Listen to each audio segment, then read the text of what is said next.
Dear students, today we learn about the to study the load characteristics of DC shunt generator. This is nothing but a practical of electrical machine 1. Now to study the load characteristics of DC shunt generator, first of all we learn about the circuit connection or circuit diagram. Here positive negative, that is mains DC supply is connected. Now LFA is nothing but the 3-point starter. Positive of the mains is directly connected to the line L. Now in the field, field winding is connected. Here, no need to add a rheostat in series with the field. So here we directly connect the field. Now in our connection, A, we know L is nothing but the line, F is nothing but the field, so field is directly connected to F point. A is nothing but the armature of the motor, so armature is connected to the A point. Then armature shaft is coupled, motor shaft is coupled to the generator shaft. Now generator, now this is nothing but the armature of the generator. Now in the generator, uh, here a field winding is directly connected. No, here also no need to add the rheostat. So here we remove rheostat option. Here no need to add a rheostat. Directly we have to connect the field.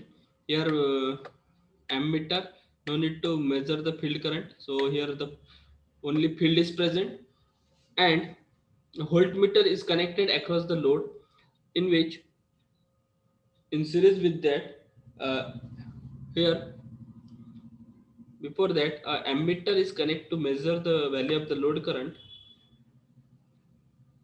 Here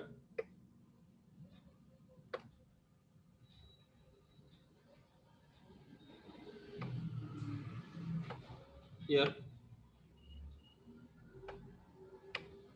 ammeter is connected, that is positive of the ammeter and negative of the ammeter. Then here a load is connected. We know for the generator purpose electrical load is connected. So here to perform the load test on the generator, a load in terms means load is connected in parallel to the generator. So this is nothing but our circuit diagram. Here no need to add this connection also. This is not required. So in the circuit diagram, a supply is connected, positive supply directly connected to L. Then for the field point, a field winding is connected. Now the A point, that is armature point, armature of the motor is connected. Now the motor shaft is connected to the generator shaft. Now the from generator directly field is connected in parallel. Ammeter and ammeter is connected to measure the value of load current, and voltmeter is connected across the load to measure the load voltage across the load. So this is the our connections. Now we have to perform the load characteristics. So characteristics of the load characteristics of the decision generator. Here on the y-axis,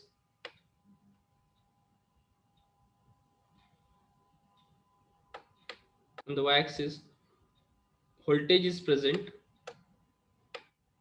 We consider the voltage value on the y-axis, and in the x-axis we consider the value of the current.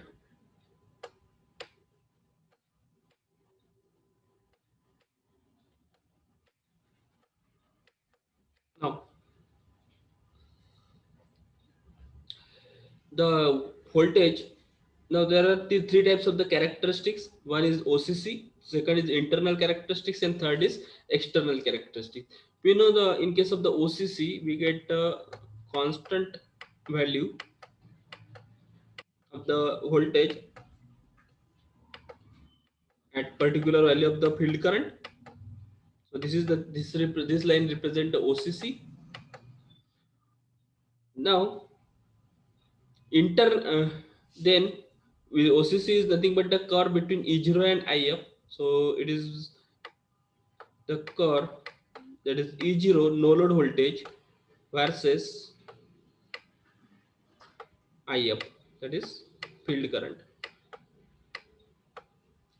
Now we also learned in the theory that internal characteristics will be less than the OCC.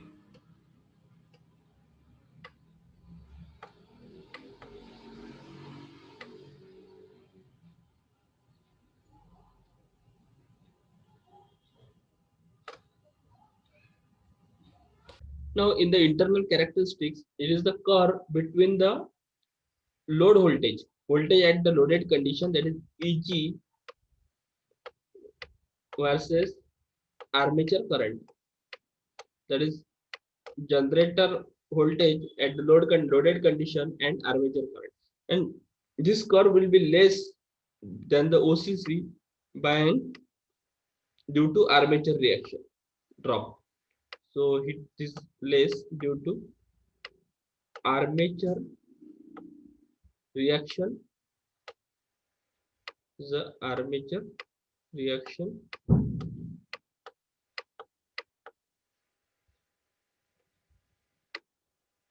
armature reaction drop. And the external characteristics will be less than the internal characteristics also.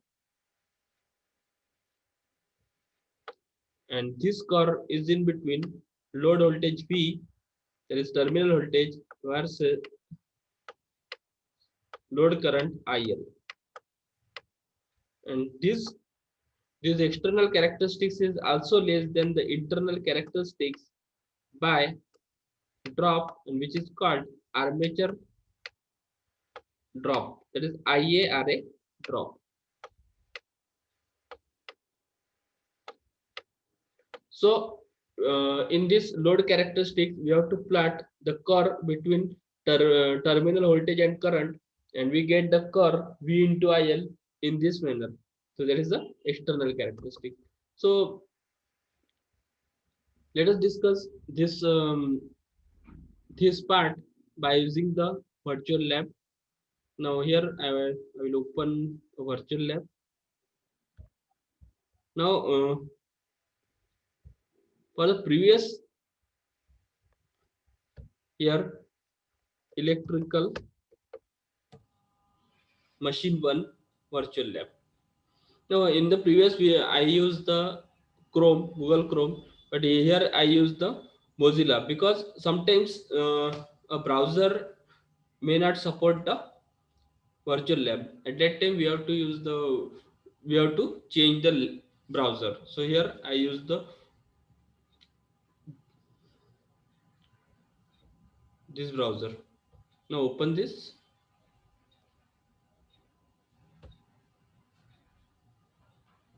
Now list of experiment. Then to study load characteristics of DC generator. Now our aim is to study the load characteristics of DC shunt generator. Now draw the internal characteristics and external characteristics under different loading condition. Now next is the procedure. So here is the procedure, and we have to make the connection in this way. And now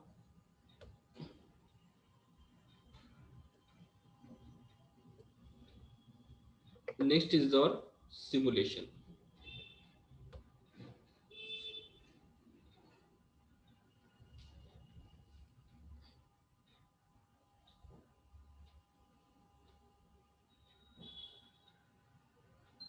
So click here to go to simulation page.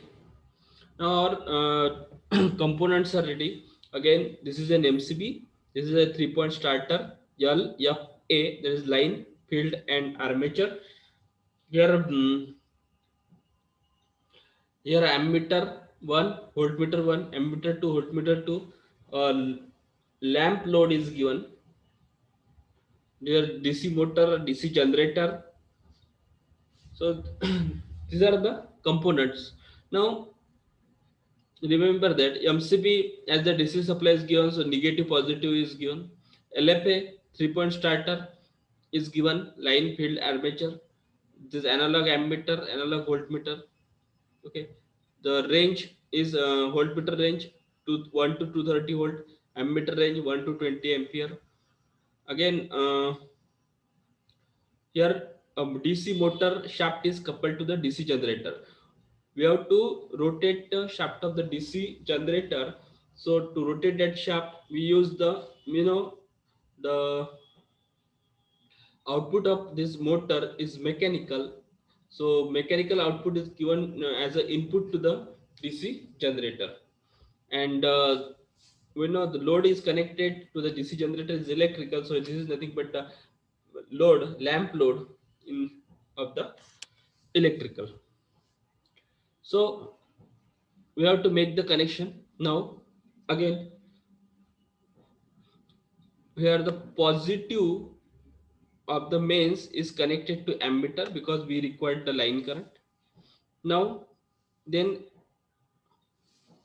negative negative of the this ammeter is connected to the L, means simply what we did here, in between the positive and L, ammeter is connected in series. So here positive is connected to L, the positive to the positive and negative to the L. So ammeter is connected. Then field. Now here field winding is directly connected. Now here A1, in between A1 and A2 armature winding is present. In between Z1 and Z2 field winding is present. Similarly for the generator. Now so for the motor side, field winding, the field of the starter is directly connected to Z1.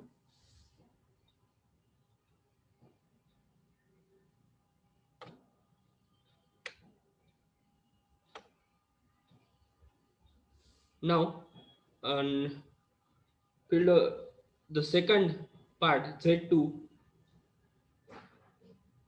is connected to the A2, and then A2 of the mode must now then A armature point.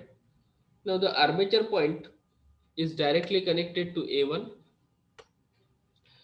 and then from A2 it is connected to negative side. Now to measure the given supply voltage, we have to add the voltmeter in parallel. So positive of the sub mains is connected to positive of voltmeter, and negative is connected to negative of the mains. So this is our connections. Now next is this is the connection of the DC motor. Next is the connection of DC generator from the armature. Now armature is connected to the positive of the ammeter. Again field here, armature is connected to the positive of the ammeter. Then negative of the ammeter is connected to the voltmeter, positive of the voltmeter. Then negative of the voltmeter is connected to the Z double two. Z double two is connected to A2, that is armature 2, and armature 2 is here. Armature 2 is directly connected to L2. Means load is connected in parallel with the armature, and L1 load is here. L1 is connected to voltmeter positive.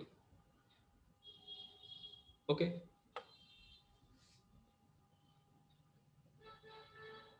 Now remaining is Z1 and Z2. So again field positive Z1 is connected to the ammeter positive. Means it means that armature positive and Z1 positive, that is field positive, is directly connected to ammeter positive. And remaining are same. So this is our complete connection of load test of the DC generator. Now we check the connection. So message display that connections are correct, so it is the correct connection.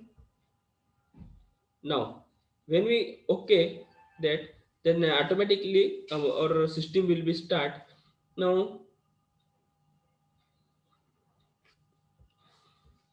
means now our system is ready. Now we take the, now here load is connected but is not switch on. Load is only connected to the generator but it is not switch on. Now here no reading is shown by the voltmeter or ammeter. Now first of all we switch on one first bulb. There are total 10 bulbs are there. Here bulb number 1. Now when the bulb number 1 is switch on, at that time a line current is 3 ampere. This is the line. Then supply voltage we given here 225 volt. Then the load current, that is 1.2 ampere, and the load voltage across the load is 220 volt. We add this in the observation table. So our first reading is for the 1.2 value of the load current is 1. When we switch on one bulb, the current is 1.2 ampere and the voltage is 220 volt. Now we switch on the second bulb.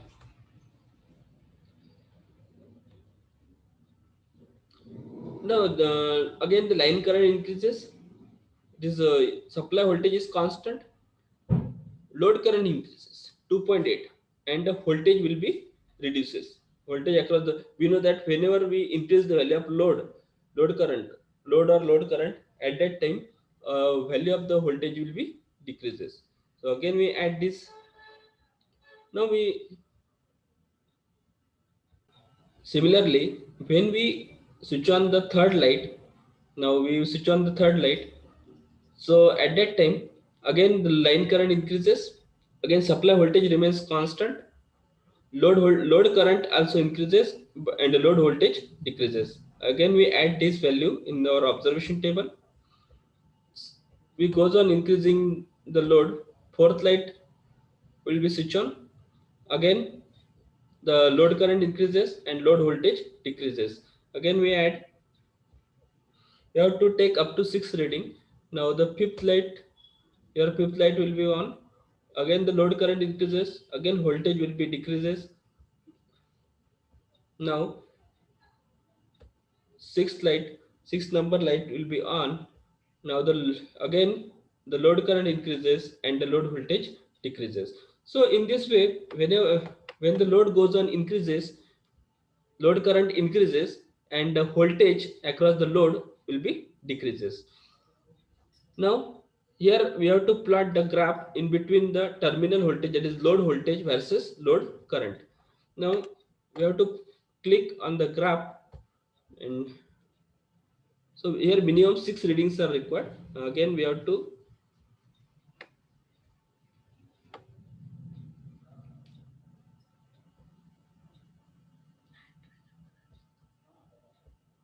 yes, here total 6 readings are present.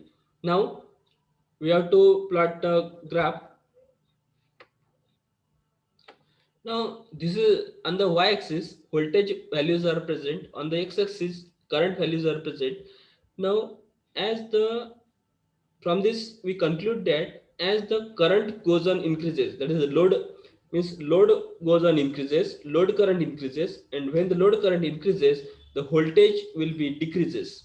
So this is the conclusion, and this is nothing but the load test of DC shunt generator. Thank you.